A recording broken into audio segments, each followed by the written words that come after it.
আসসালামু আলাইকুম সুপ্রিয় শিক্ষার্থীবৃন্দ,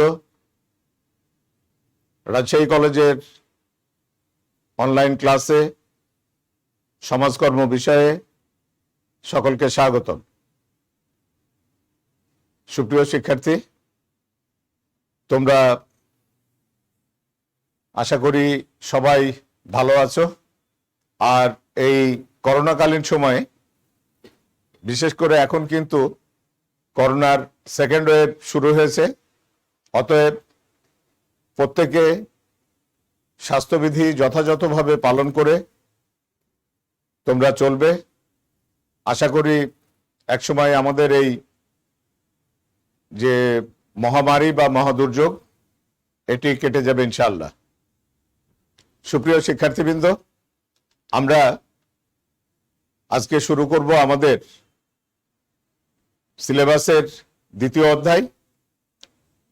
অধ্যায়ের ক্লাসের শুরুতে সকলকে সুপ্রভাত।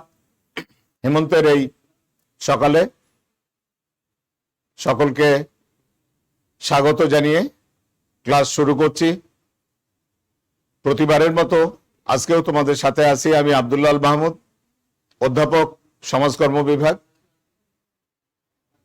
রাজশাহী কলেজ, রাজশাহী। সুপ্রিয় শিক্ষার্থীবৃন্দ,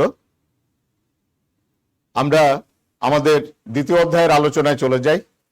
দ্বিতীয় অধ্যায়ের আমাদের যে বিষয়টি আলোচনা হবে, তোমরা এর আগে প্রথম অধ্যায়ে আমরা যেগুলি আলোচনা করেছিলাম সেখানে সমাজকর্ম কাকে বলে, সমাজকর্মের লক্ষ্য উদ্দেশ্য, পাঠের প্রয়োজনীয়তা ইত্যাদি বিষয় সম্পর্কে জেনেছ। আজকে আমরা মূলত আলোচনা করব যে এই সমাজকর্ম বিষয়টি কিভাবে আসলো, অর্থাৎ সমাজকর্মের ইতিহাস।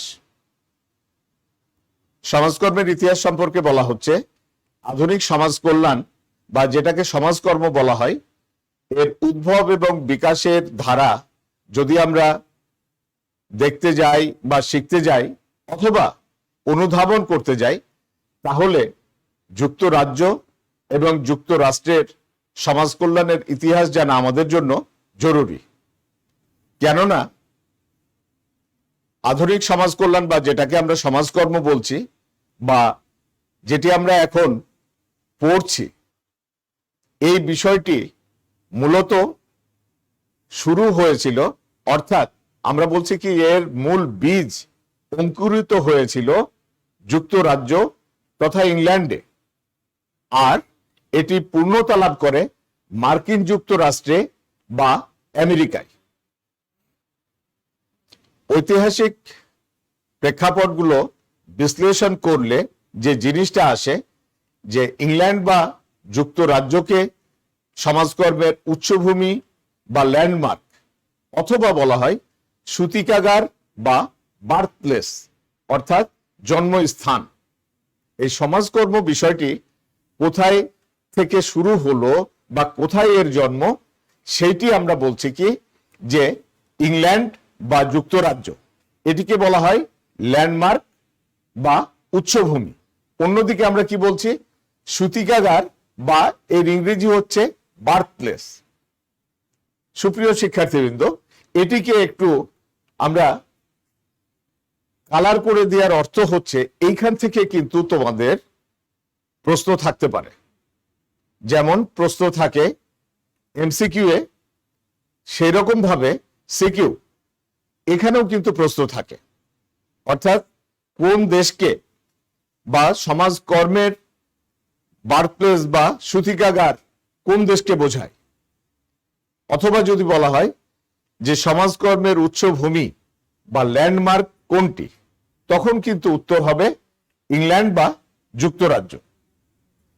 এই জন্য এখানে কিন্তু এই দুইটা লাইনকে আমরা একটু কালার করে দিয়েছি। তাহলে এখান থেকে কিন্তু আজকে তোমরা একটা তোমাদের প্রশ্নের উত্তর সাথে সাথে প্রশ্ন, দুইটা বিষয় কিন্তু জানা হয়ে গেল। আশা করি এটা তোমরা অবশ্যই মনে রাখবে যে সমাজকর্মের সূতিকাগার বা বার্থপ্লেস হলো ইংল্যান্ড বা টোটালটাকে যুক্তরাজ্য আমরা বলছি, অথবা যদি উচ্চভূমি করে বলি তাহলে সেখানে আসে ল্যান্ডমার্ক। তাহলে আমরা আমাদের এখান থেকে আমরা কি পেলাম, যে যেটাকে আমরা আধুনিক সমাজ কল্যাণ বা সমাজ কর্ম বলছি, এটির ইতিহাস যদি আমরা শিখতে যাই বা এটির ইতিহাস যদি আমরা খুঁজে পেতে যাই, তাহলে সেখান থেকে আমাদের বেরিয়ে আসছে কি, যে এটির শুরু হচ্ছে ইংল্যান্ডে আর পূর্ণতা লাভ করে এটি মার্কিন যুক্তরাষ্ট্র বা আমেরিকায় পর্যায়ক্রমে। অর্থাৎ আমরা এই আমাদের দ্বিতীয় অধ্যায়ে কিন্তু সমাজকর্মের ইতিহাস সম্পর্কে আমরা জানব। তাইলে সুপ্রিয় শিক্ষার্থী, আমাদের দ্বিতীয় অধ্যায়ের বিষয়গুলো কি আছে সেটি আমরা যেমন জানব, ঠিক একইভাবে আমরা একটু তোমাদের এই বিষয়টাকে নির্দেশ করি যে কি কি আমাদের এই দ্বিতীয় অধ্যায়ের আলোচ্য বিষয় আছে।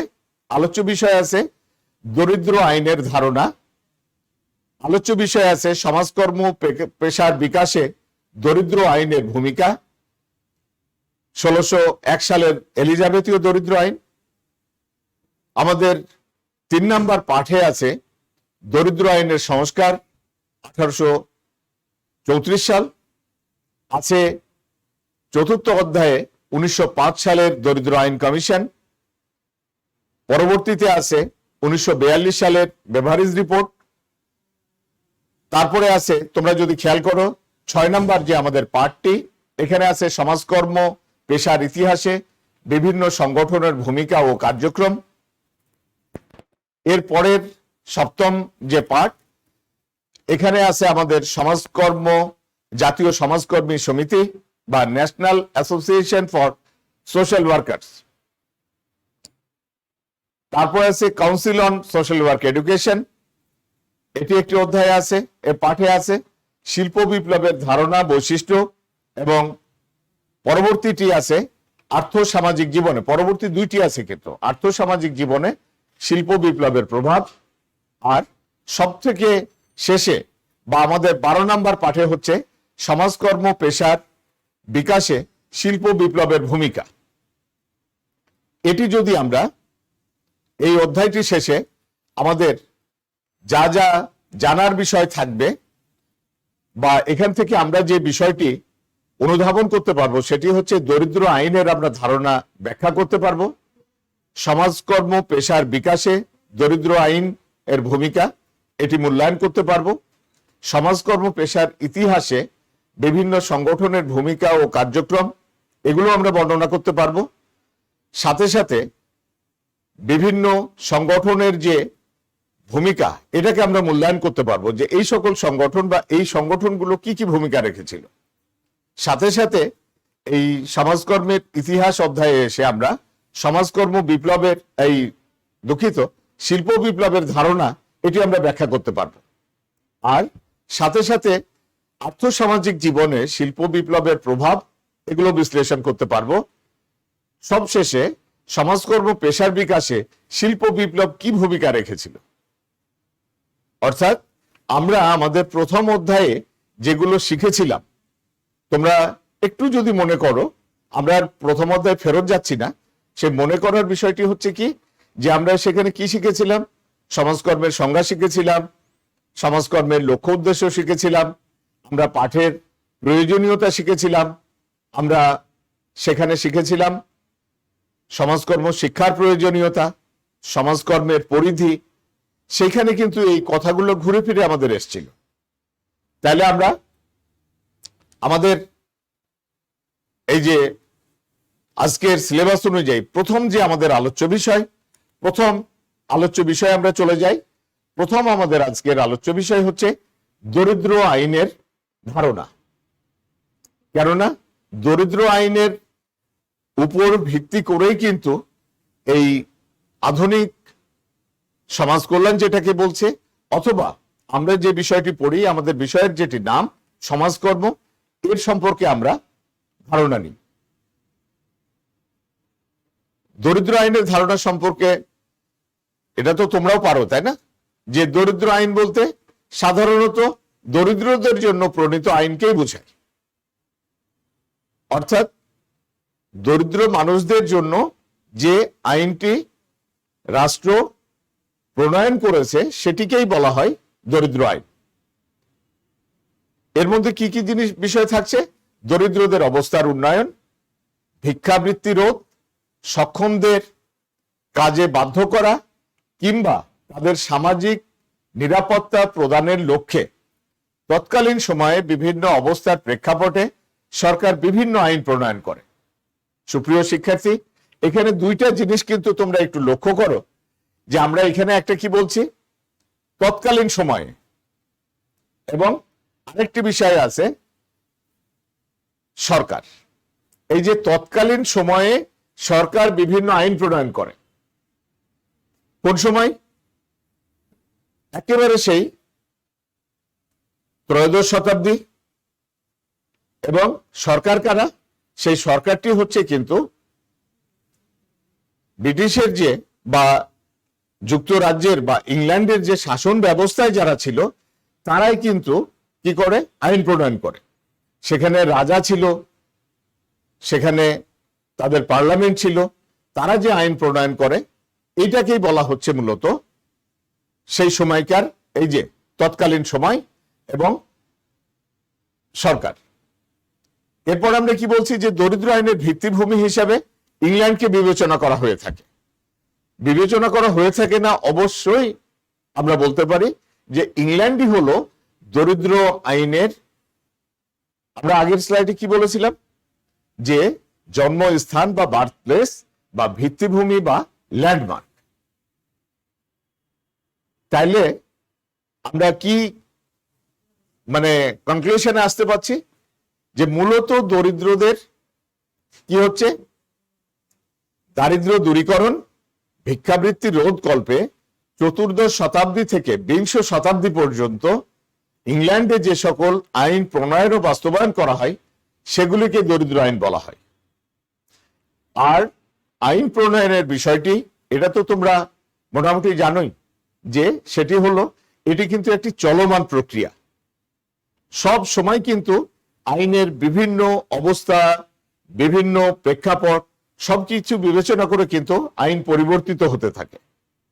এখনো যদি আমরা, যদিও এখানে বলছি যে চতুর্দশ শতাব্দী থেকে বিংশ শতাব্দী পর্যন্ত, বিংশ শতাব্দী পর্যন্ত শুধু না, এখনো কিন্তু সেখানে বিভিন্ন অবস্থার প্রেক্ষাপটে বিভিন্ন কারণে কিন্তু দরিদ্র আইনগুলোকে আপডেট করা হচ্ছে বা এগুলোকে সংশোধন করা হচ্ছে। তাহলে আমাদের মূল বিষয় কি আসলো? দরিদ্র আইনের ধারণা আমরা কি পাচ্ছি যে দারিদ্র্য দূরীকরণ, সাথে সাথে ভিক্ষাবৃত্তি রোধ করার জন্য ত্রয়োদশ বা চতুর্দশ শতাব্দী থেকে বিংশ শতাব্দী পর্যন্ত ইংল্যান্ডে যেসব আইন প্রণয়ন ও বাস্তবায়ন করা হয়েছে সেই আইনগুলিকেই বলা হয় মূলত দরিদ্র আইন। এরপর আমরা যদি দেখি যে এই দরিদ্র আইন এমনি এমনি তো করা হলো না, যে কোনো কিছু করার পিছনে কিন্তু তার একটা পটভূমি বা ব্যাকগ্রাউন্ড থাকে। সেই পটভূমি বা ব্যাকগ্রাউন্ডের দিকে আমরা একটু দৃষ্টি দিই। দরিদ্র আইনের ইতিহাস পর্যালোচনা করলে কি দেখা যায় যে প্রাথমিকভাবে যেটি কিন্তু এখনো আছে, এটি বর্তমান সময়ে নাই তা কিন্তু না,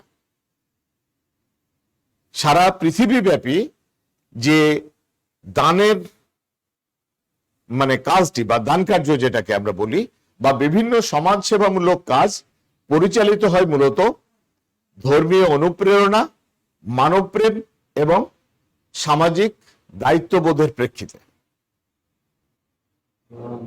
তাই না? তোমরা একটু চিন্তা করে দেখো, একটু খেয়াল করে দেখো, এখনো কিন্তু আমরা মানে এই যে বর্তমান সময় একবিংশ শতাব্দীতে এসেও কিন্তু আমরা কি করছি? আমরা বিভিন্ন মানুষকে সাহায্য করি না বিভিন্ন ভাবে। এই যে সাহায্যগুলো আমরা করি, তাই না, এর পিছনে বড় একটা কিন্তু আমাদের বিষয় হচ্ছে ধর্মীয় অনুপ্রেরণা। অর্থাৎ ধর্ম আমাদেরকে কিন্তু তাগিদ দিচ্ছে অসহায়, আর্ত, পীড়িত এইরকম মানুষদের জন্য কিছু করা। এছাড়াও কিন্তু আরেকটা জিনিস, সেটি হচ্ছে মানবপ্রেম। একবার মানুষ হিসাবে আমাদের যে মানবিক গুণাবলী আছে, এই মানবিক গুণাবলী থেকে কিন্তু আমরা অনেক সময় বা প্রায়শ আমরা অসহায় দরিদ্রদেরকে সাহায্য করি। শুধু অর্থ বা টাকা পয়সা অথবা কিছু খাবার, বস্তুগত জিনিসই শুধু কিন্তু সাহায্যের বিষয় নাই। এখনই যদি আমরা রাস্তাতে কোনো একজন মানুষ দেখা গেল যে একটি খারাপ অবস্থার মধ্যে পড়ে গেছে বা কোনোভাবে কোনো ছোটখাটো দুর্ঘটনার শিকার হয়েছে, আমরা কিন্তু এগিয়ে যাই, অন্তত তাকে একটু হলেও সেবা শুশ্রূষা করার একটু চেষ্টা করি। এটা কোত্থেকে আসে? এটা আসে কিন্তু মানব প্রেম থেকে।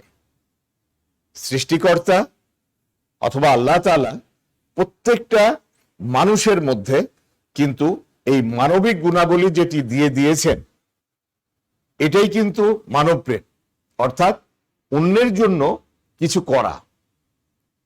শুধু বৈষয়িক দিক, যেটা টাকা পয়সা বা জায়গা জমি, খাবার, জামা কাপড়, এগুলোও না।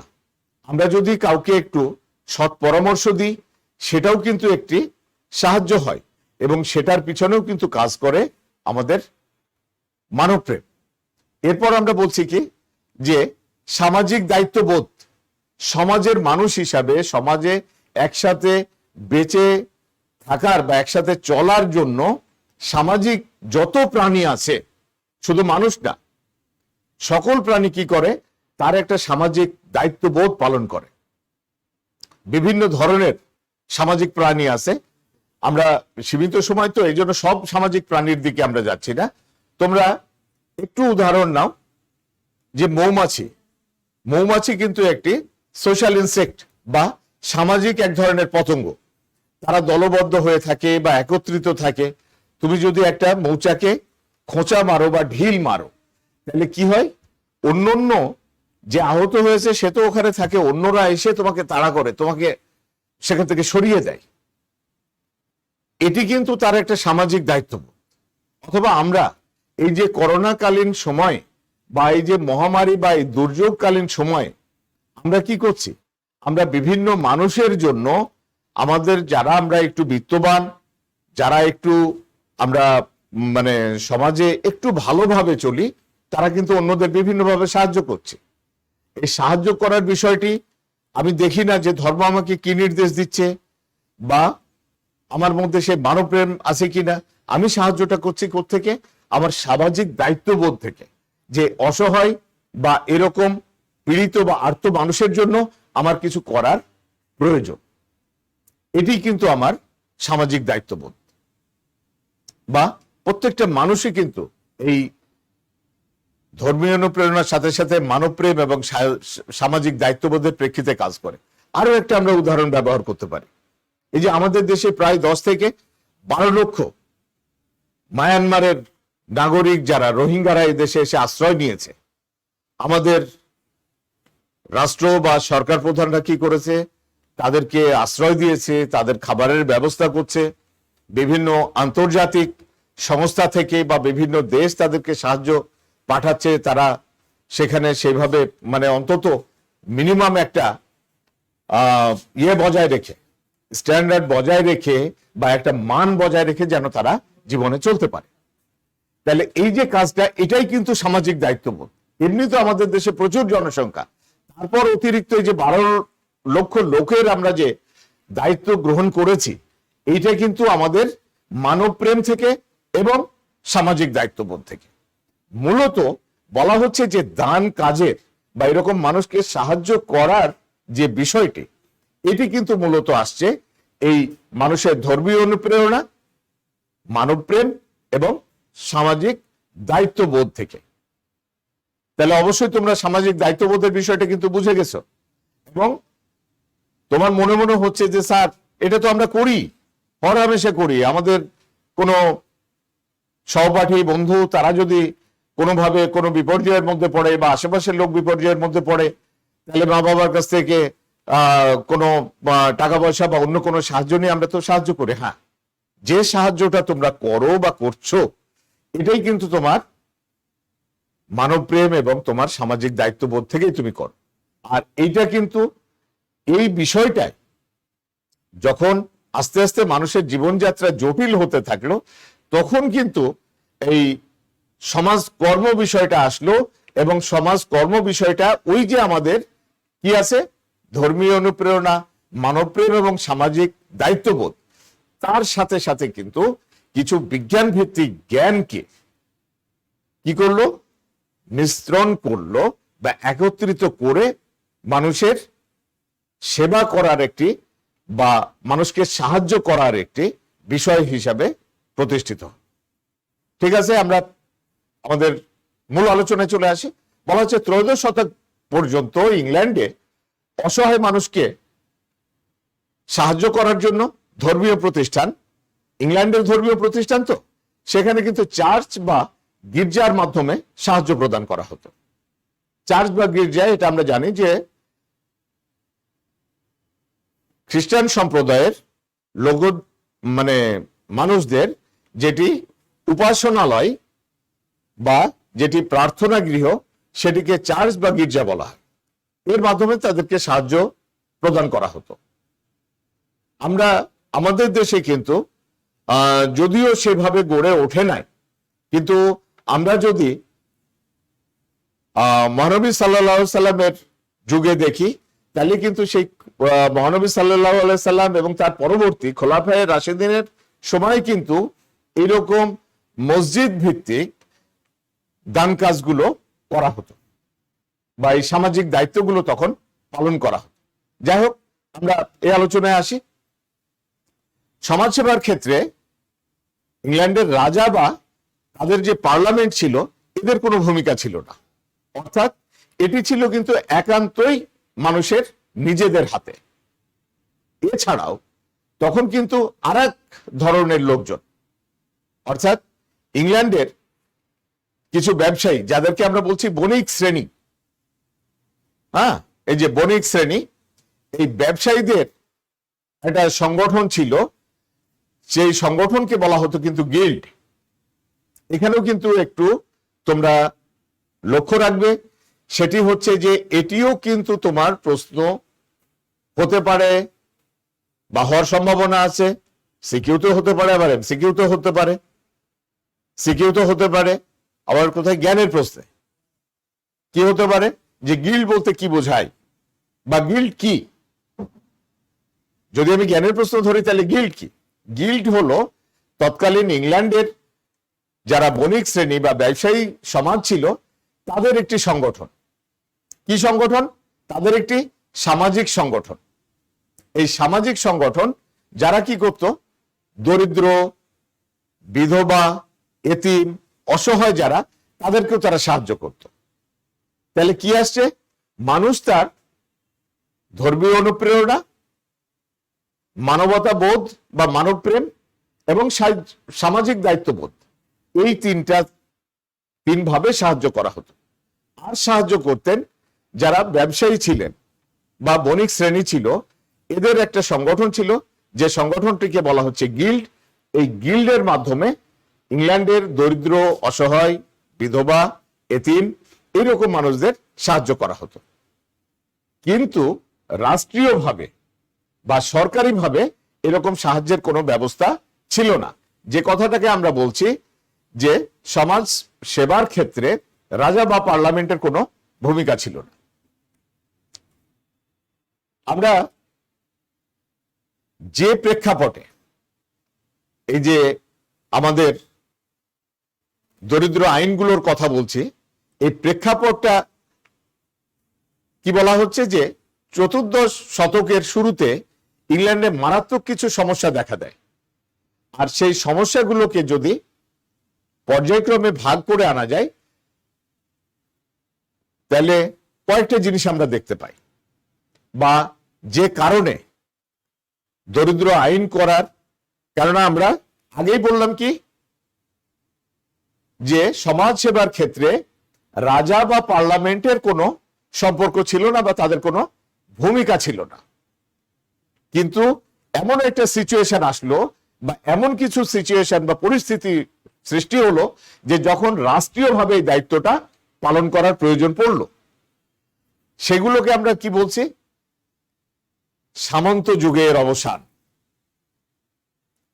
সামন্ত যুগের অবসান বিষয়টি কি, যে ভূমি দাস যারা ছিল, অর্থাৎ অনেকটা আমাদের দেশের, তোমরা বিভিন্ন সময় ইতিহাসে পড়েছ বা বিভিন্ন জায়গায়, অথবা বলা যায় যে এই যে আমাদের এই কলেজটি, এটিও কিন্তু এই পুঠিয়ার, আমাদের খুব পার্শ্ববর্তী উপজেলা পুঠিয়ার যারা, অথবা নাটোরের যারা জমিদার বা রাজা ছিলেন, তারাই কিন্তু এই প্রতিষ্ঠানটি তৈরি করে। এই জমিদার বা রাজারা কি ছিল? ইংল্যান্ডেও কিন্তু এই প্রথাটি ছিল। জমিদার বা রাজা হচ্ছেন সেই এলাকার সমস্ত জমির মালিক, আর তার প্রজা যারা ছিল তারা ছিল ভূমিদাস। দাস অর্থাৎ চাকর বা কাজের লোক। ভূমিদাস যারা সরাসরি ভূমির কাজের সাথে জড়িত, কিন্তু ভূমির তাদের কোনো মালিকানা বা কোনো কিছু ছিল না। তারা শুধুমাত্র কি করবে? তাদের কাজের একটা তারা রিটার্ন পাবে বা পারিশ্রমিক পাবে, বা ওই বেঁচে থাকার জন্য, ন্যূনতম ভাবে বেঁচে থাকার জন্য খাবার পাবে। তা ইংল্যান্ডে হলো কি, এই সামন্ত যুগের অবসান ঘটলো। এই সামন্ত যুগের অবসান ঘটলে ভূমিদাসদের সমস্যাটা বেড়ে গেল। আর সাথে সাথে কিন্তু কি হলো, যে সামন্ত রাজাদের, যারা সেই জমিদার বা রাজা ছিল, তারা কিন্তু এদের জন্য কোনো দায় দায়িত্ব নিল না। এতে করে হলো কি, ব্যাপকভাবে দরিদ্র বৃদ্ধি পেল। এরপরে আরেকটা বলা হচ্ছে বেকারত্ব বৃদ্ধি। বেকারত্ব বৃদ্ধির পিছনে কারণ হচ্ছে যে সাধারণ যে আমাদের মানে উৎপাদন ব্যবস্থা, এই উৎপাদন ব্যবস্থায় যখন যান্ত্রিকরণ হলো বা যান্ত্রিকীকরণ হলো, অর্থাৎ যন্ত্রের ব্যবহার শুরু হলো, সেই সময়টাকে তো শিল্প বিপ্লব বলে। যদিও আমরা এই অধ্যায়ের শেষে গিয়ে সেটি আলোচনা করব, তারপরে তো তোমাদের একটা সাধারণ ধারণা আছে যে যান্ত্রিকীকরণ অর্থাৎ যন্ত্রপাতির ব্যবহার করে যে উৎপাদন ব্যবস্থা, এটি কিন্তু যদিও বলা হয় যে 1750 বা 1760 সাল থেকে 1850 সাল পর্যন্ত ইংল্যান্ড এবং ইউরোপের অন্যান্য দেশে যে যন্ত্রের ব্যবহার, সেটিকে শিল্প বিপ্লব বলে। কিন্তু তার আগেই কিন্তু একবারে তো হঠাৎ করে 1760 সালে হঠাৎ করে সবকিছু যান্ত্রিকীকরণ তা না, এই কাজগুলি আগেও চলছিল। সাধারণ যে বিশেষ করে ইংল্যান্ড কিন্তু অনেক আগে থেকেই এই পোশাক তৈরি এবং পোশাক রপ্তানি তারা কিন্তু অনেক দিন আগে থেকে করে আসছে। এই কাজটি তারা সাধারণত, পোশাকটি তৈরি হয় কি থেকে? পোশাকটি তৈরি হয় তুলা থেকে, তাই না? এই তুলাটাকে সুতাতে রূপান্তরিত করা, সুতাটাকে আবার তাঁতে বোনানো, এই যে ব্যবস্থাটি, এটি হলো কি এই ত্রয়োদশ শতাব্দীতে বা দ্বাদশ শতাব্দীতে, ত্রয়োদশ শতাব্দীর মোটামুটি ভাবে সময়, তখন কিন্তু ওই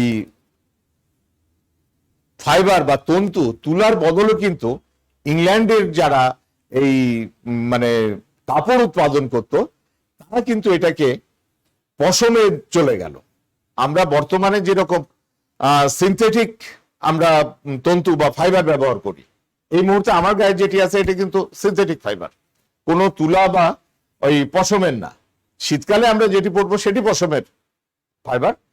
তাই যে পশমের ব্যবহার এবং মেশিনের ব্যবহার বা যন্ত্রের ব্যবহারটি যখন শুরু হলো, তখন কিন্তু ব্যাপকভাবে বেকারত্ব বৃদ্ধি পেল। আর বেকারত্ব বৃদ্ধি পেলে সাধারণত মানুষ জীবন বাঁচানোর জন্য কি করে? ভিক্ষার কাজটা শুরু করে, অন্যের সাহায্য বা অন্যের অনুগ্রহে বেঁচে থাকার চেষ্টা করে। এখানেও সেটি হলো। এরপর আরো একটি কারণ হিসাবে চিহ্নিত করা হচ্ছে যুদ্ধ ফেরত সৈনিকদের সমস্যা। এই যুদ্ধ ফেরত সৈনিকদের সমস্যা, ইংল্যান্ডের সাথে কিন্তু ফ্রান্সের একটা দীর্ঘকালীন যুদ্ধ চলেছে। এই যে দীর্ঘকালীন যে একটা যুদ্ধ চলেছে, এই যুদ্ধের যখন অবসান হলো, যুদ্ধ থেকে সৈনিকরা যখন ফিরে আসলো, তখন তো তাদের কাজ নাই। আর তখন রাজা বা যারা রাষ্ট্র পরিচালনায় ছিল সৈনিকদের আর কোনো বেতন দিচ্ছে না, এই সৈনিকরাও পড়লো অসুবিধার মধ্যে। ফলে এই যুদ্ধ ফেরত সৈনিকরাও কিন্তু বেকারত্বের শিকার হয়ে গেল। তারাও ওই রকম অন্যের সাহায্য, অন্যের অনুগ্রহ এগুলোর উপর বেঁচে থাকার চেষ্টা করলো। একটি সমস্যা। আরেকটি বলা হচ্ছে ব্ল্যাক ডেথ বা প্লেগ রোগের প্রাদুর্ভাব। সেই সময় কিন্তু ইংল্যান্ড সহ এশিয়া পর্যন্ত অনেক দেশে কিন্তু এই প্লেগ রোগ, খুব অল্প কথায় আজকে আমরা বলি, আমরা পরবর্তীতে এটা নিয়ে বিস্তারিত আলোচনা করব। সেটি হলো ব্ল্যাক ডেথ বা প্লেগ রোগ সম্পর্কে বলা হচ্ছে যে প্লেগ রোগ অনেকটা কিন্তু ইঁদুর বাহিত রোগ, আর এটি দেখা দিয়েছিল একেবারে মহামারী আকারে, অর্থাৎ প্যান্ডামিক আকারে। বর্তমান অবস্থায় আমরা যে প্যান্ডামিক সিচুয়েশনে বা প্যান্ডামিক পরিস্থিতিতে এই যে তোমাদের সাথে অনলাইন ক্লাস করতে বাধ্য হচ্ছি, এরকমই কিন্তু ভয়াবহ হয়েছিল এই প্লেগ রোগ। আর তখনকার ভয়াবহতা কেমন চিন্তা করে দেখো। এটি প্রায় সেই 1300 সালের দিকে, অর্থাৎ তখন কিন্তু জ্ঞান বিজ্ঞান এতটা উন্নত হয়নি, মানুষের সচেতনতা এতটা বাড়ে নাই। লক্ষ লক্ষ মানুষ কিন্তু এই প্লেগ রোগে মারা গেছিল। আর যারা বেঁচে ছিল তাদের অবস্থাটাও কিন্তু অসুস্থ হওয়ার পর বেঁচে থাকা মানুষের কি হয়, খুব খারাপ অবস্থা থাকে। সেই খারাপ অবস্থায় কিন্তু তারা ছিল। এইরকম একটি সিচুয়েশন বা প্লেগ রোগের প্রাদুর্ভাব বা প্লেগ রোগের মানে কি বলা যায় ভয়াবহতা, এইগুলো কিন্তু ইংল্যান্ডে মারাত্মক তাদের অর্থনৈতিক এবং সামাজিক অবস্থাতে সমস্যার সৃষ্টি করেছিল। তাইলে যদি আমাদের এখানেও কিন্তু তোমরা, আমি জানি বা আমার দৃঢ় বিশ্বাস তোমরা যারা এই মুহূর্তে আমাদের সাথে ক্লাসে আসো তারা অবশ্যই পুরোটা মনোযোগের সাথে শুনছো। তারপরেও একটু বলে রাখি, এখান থেকেও কিন্তু তোমার এমসিকিউ এর প্রশ্ন হতে পারে। কি হতে পারে? ওই যে আমাদের উদ্দীপক দেওয়ার পর যে প্রশ্ন থাকে, কি বলে সেটাকে?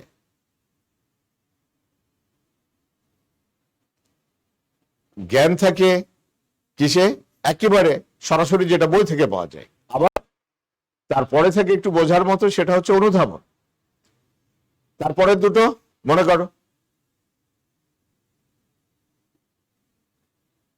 মনে পড়ছে? প্রয়োগ এবং উচ্চতর দক্ষতা। তা প্রয়োগের যখন মাল্টিপল চয়েস থাকে তখন কিন্তু এই যে চারটে, এইখান থেকে কিন্তু কোনো একটিকে সরিয়ে কিন্তু মাল্টিপল চয়েসে আনা যায় বা মাল্টিপল চয়েসে করা যায়। তাইলে আমাদের এই চারটা জিনিস কিন্তু মনে রাখাটাও বেশ জরুরি। যে ইংল্যান্ডে তৎকালীন সময়ে যে মারাত্মক সমস্যা দেখা দিল, সেখানে আমরা চারটি পর্যায়ে নিয়ে এসেছি মূলত।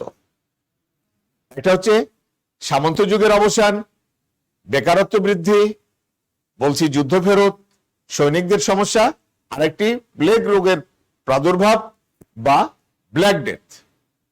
এই চারটি কারণে ইংল্যান্ডের সামাজিক অবস্থাটা খুব খারাপের দিকে গেল। এইরকম একটা অবস্থার প্রেক্ষাপটে একটু অন্যভাবে, মানে তৎকালীন যারা রাজা বা যারা রাষ্ট্র পরিচালনা করত তারা একটু নড়ে চড়ে বসলো। এই তারা নড়ে চড়ে বসাতে তখন করলো কি, তারা আইন প্রণয়নের একটা প্রয়োজনীয়তা অনুভব করলো। তা যেহেতু আইন আছে অনেকগুলো বা অনেক কয়টি আইন, এই জন্য এই আইনের এই জায়গাগুলোকে আমরা মনে রাখার সুবিধার জন্য কি করেছি, দুইটা অংশে ভাগ করেছি। দুইটা ভাগে ভাগ। একটা হচ্ছে প্রাথমিক দরিদ্র আইনসমূহ, আরেকটা হচ্ছে মূল প্রভাব বিস্তারকারী দরিদ্র আইনসমূহ। তাহলে কিন্তু আমাদের সহজে মনে রাখা যাবে। হ্যাঁ, এটি আমরা পরপর গেলে অনেক সময় তোমাদের অনেকের সমস্যা থাকে কিনা জানি না, ওই আমরা যখন বা আমি যখন ব্যক্তিগতভাবে ছাত্র ছিলাম, অনেক সময় ওই সাল মনে রাখাটা খুব কষ্ট হয়ে যেত।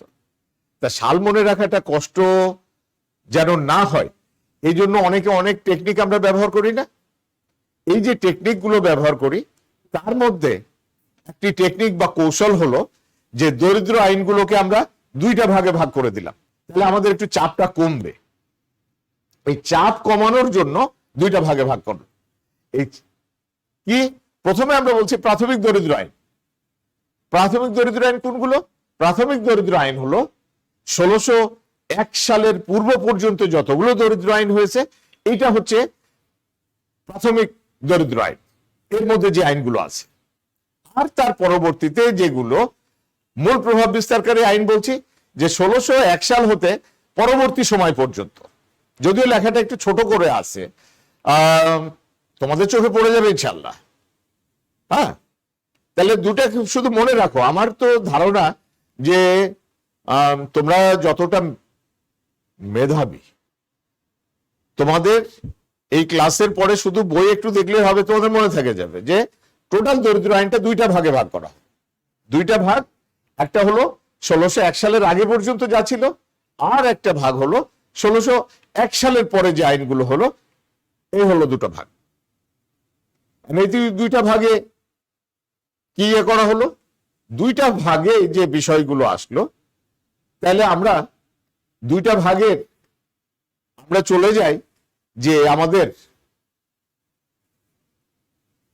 এই যে প্রাথমিক দরিদ্র আইন সমূহ। আজকে আমরা শুধুমাত্র এই প্রাথমিক দরিদ্র আইনগুলো নিয়েই আলোচনা করব। প্রাথমিক দরিদ্র আইনের আমরা কি বলছি, প্রথমেই বলা হচ্ছে রাজা তৃতীয় এডওয়ার্ড প্রণীত 1349 সালের শ্রমিক আইন। দরিদ্র আইনের মানে প্রাথমিক ধারণাই বা প্রাথমিক আলোচনাতে বলা হচ্ছে রাজা তৃতীয় এডওয়ার্ড 1349 সালে প্রথম এই দরিদ্র আইন প্রণয়ন করেন, যে আইনটির নাম ছিল 1349 সালের শ্রমিক আইন। এখান থেকেও কিন্তু একটি প্রশ্ন হতে পারে, আবারও মনে করিয়ে দিই, সেটি সিকিউ এর হতে পারে অথবা এমসিকিউ এর হতে পারে।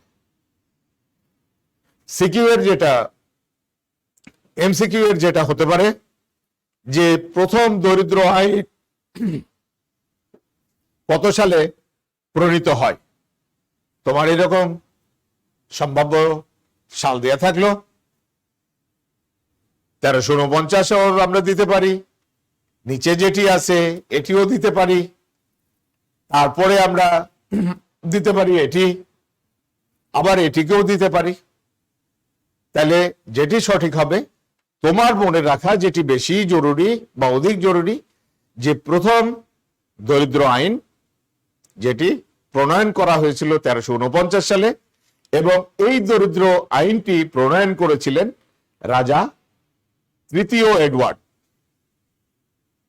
আবার অন্যভাবে এই প্রশ্নটি কি হতে পারে, যে প্রথম দরিদ্র আইন কে প্রণয়ন করেন?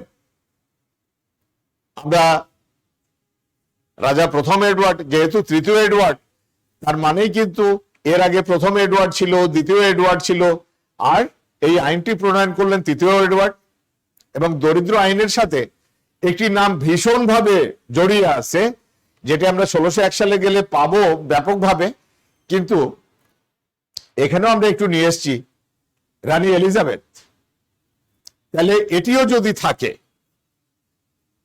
যে প্রথম দরিদ্র আইন, অথবা এরকম ভাবে দেয়া থাকলো যে 1349 সালের প্রথম দরিদ্র আইন কে প্রণয়ন করেন, অপশন তোমাকে দেয়া থাকলো রাজা প্রথম এডওয়ার্ড, রাজা দ্বিতীয় এডওয়ার্ড, রাজা তৃতীয় এডওয়ার্ড, অথবা রাজা, আমাদের এখানে যেহেতু একটা আছে অষ্টম হেনরি, আমরা অষ্টম হেনরির নামও দিতে পারি।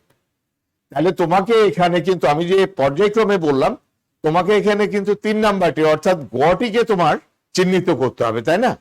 তাহলে এটি মনে রাখার একটি বিষয় আছে, এবং আমার দৃঢ় বিশ্বাস যে তোমরা সেটি মনে রাখতে পারবে। এই আইনগুলো যেহেতু এগুলো প্রাথমিক আইন এবং মূল প্রভাব বিস্তারকারী আইন না, এই জন্য আমরা অত ডিটেলস আলোচনায় যাব না। তবে হ্যাঁ, তোমাদের মধ্যে থেকে যদি কোনো শিক্ষার্থী ভবিষ্যতে অর্থাৎ তোমার উচ্চ শিক্ষার ক্ষেত্রে যখন তুমি বিশ্ববিদ্যালয় পর্যায়ে অনার্সে পড়বে, সেটি তুমি ঢাকা বিশ্ববিদ্যালয় সমাজ কল্যাণ গবেষণা ইনস্টিটিউটেই পড়ো, অথবা রাজশাহী বিশ্ববিদ্যালয় সমাজকর্ম বিভাগে পড়ো, অথবা সিলেট শাহজালাল বিজ্ঞান প্রযুক্তি বিশ্ববিদ্যালয়ে পড়ো, অথবা জগন্নাথ বিশ্ববিদ্যালয়ে পড়ো, অথবা পাবনা বিজ্ঞান প্রযুক্তি বিশ্ববিদ্যালয়ে পড়ো, তুমি যদি সেখানে সমাজকর্ম বিষয়ের উচ্চশিক্ষা নিতে যাও বা ডিগ্রি নিতে যাও, তখন কিন্তু তোমার এটা শেখার দরকার আছে। তোমাদের এই উচ্চ মাধ্যমিক পর্যায়ে আমরা অত ডিটেলসে যাব না, যেহেতু এটি আমাদের এই আইনগুলো মূল প্রভাব বিস্তারকারী আইন না। তাহলে আমরা এটি শিখলাম। দ্বিতীয় বলা হচ্ছে যে রাজা অষ্টম হেনরি প্রণীত 1531 সাল এবং 1536 সালের আইন। রাজা অষ্টম হেনরি, এখানেও কিন্তু আমরা এখান থেকেও কিন্তু কি হতে পারে, আমাদের ওই সিকিউ এমসিকিউ প্রশ্ন হতে পারে।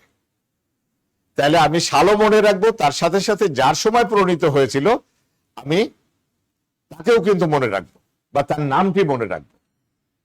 এই সময় কিন্তু দুটো দরিদ্র আইন প্রণীত হয়। এরপর বলা হচ্ছে আর্টিফিসার্স আইন 1562 এবং 1563। এ দুটো আইনও কিন্তু পরবর্তীতে প্রণীত হয়েছিল।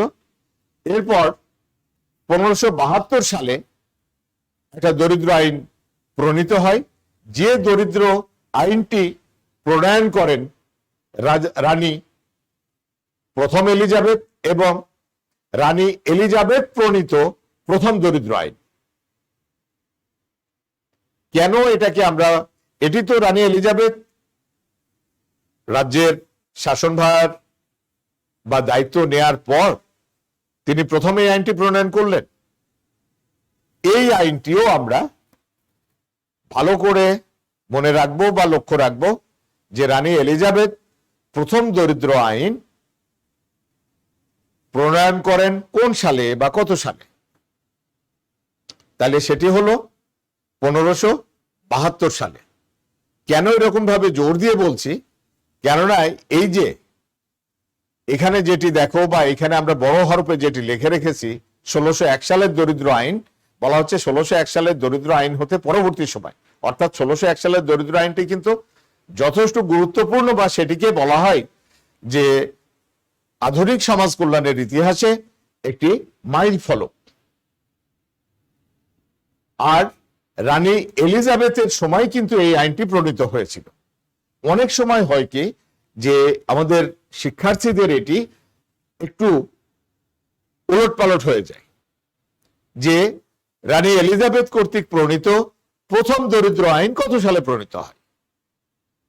যেহেতু 1601 সালের দরিদ্র আইনটি রানী এলিজাবেথ প্রণয়ন করে, আমরা কিন্তু অনেক সময় ইমোশনালি বা ও আচ্ছা রানী এলিজাবেথ তাহলে তো 1601 সাল, কিন্তু তা নয়। একটু খেয়াল রাখতে হবে যে রানী এলিজাবেথ প্রথম দরিদ্র আইন প্রণয়ন করছে 1572 সালে। এটি অবশ্যই তোমরা মনে রাখবে, বা তোমার এরকম যেন ভুলগুলো না হয়। আচ্ছা, এরপরেও কিন্তু আরো দুটো আইন রানী এলিজাবেথের সময় প্রণীত হয়। সেটি হচ্ছে 1576 সালের সংশোধনাগার আইন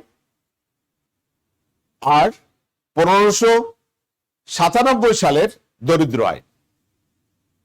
এখানে মূলত আমাদের আইন যদিও 6টি দেখা যাচ্ছে, আমরা ক 1 ক 2 এভাবে নিয়ে এসেছি। ক হচ্ছে যে প্রাথমিক যে আইনগুলো দরিদ্র আইনগুলো ছিল, সেই প্রাথমিক দরিদ্র আইনগুলো। কিন্তু এখানে আরো দুটো আইন কোথা থেকে চলে আসছে, এই যে এখানে একটি বাড়তি আছে এবং এখানে একটি বাড়তি আছে। মোট আইন হচ্ছে 8টি।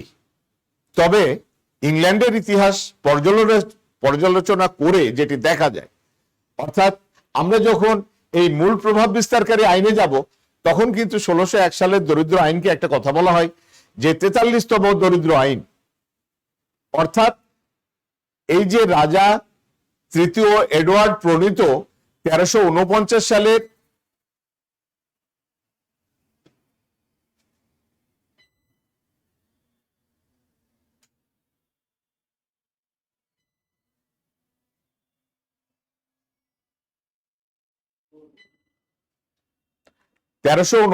সালের যে দরিদ্র আইন, এই 1349 সালের দরিদ্র আইন থেকে 1597 সালের দরিদ্র আইন পর্যন্ত কিন্তু মোট 42টি আইন প্রণীত হয়েছিল। তবে হ্যাঁ, 42টি আইন এর কিন্তু সবগুলির মানে ইতিহাস পাওয়া যায় না, শুধুমাত্র পাওয়া যায় এই 8টি আইন, উল্লেখযোগ্য 8টি আইনের ইতিহাস। তাতে করে আমাদের জন্য একটা সুবিধা হয়ে গেছে। এটা কি সুবিধা হয়েছে যে 42টি আইনের সাল আমাদেরকে মনে রাখতে হচ্ছে না। আমরা কেবলমাত্র যদি 8টি আইনের সালকে মনে রাখি, তার মধ্যে কোনটি কোনটি অধিক উল্লেখযোগ্য এটি তো তোমাদের বললাম, এবং তোমরা সেটি অবশ্যই মনে রাখতে পারবে। 8টি তো তোমার 42টা দিলেও বোধহয় তোমার অসুবিধা হতো না। কেন অসুবিধা হতো না? 42টিতে তোমার অসুবিধা হতো না যে তুমি সেটি মনে রাখতে পারতে। এই মূলত হচ্ছে এই আইনগুলো আমাদের প্রাথমিক পর্যায়ের আইন। 1601 সালের আগে পর্যন্ত এই আইনগুলো হয়েছে। তাইলে আসছে না?